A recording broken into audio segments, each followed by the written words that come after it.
ये हमारे जामिया रहीमिया हुसैनिया कलूर कोट का इस्लामिक यूट्यूब चैनल है। इसे सब्सक्राइब करें ताकि हमारी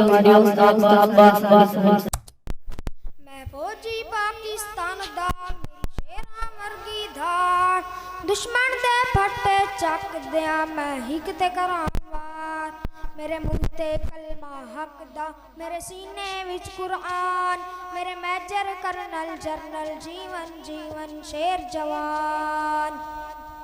मेरे मेजर कर्नल जरनल जीवन जीवन शेर जवान एवें नहीं चर्चे दुनिया ते मेरे फौजी शेर बहादुरां दे ए अपने मुल्क दी इज्जत लई नित लड़दे यारो बार्डरां ते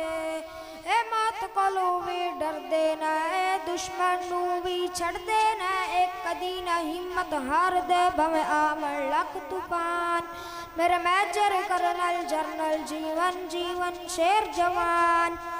एवें नहीं चर्चे दुनिया ते मेरे फौजी शेर बहादुरां दे।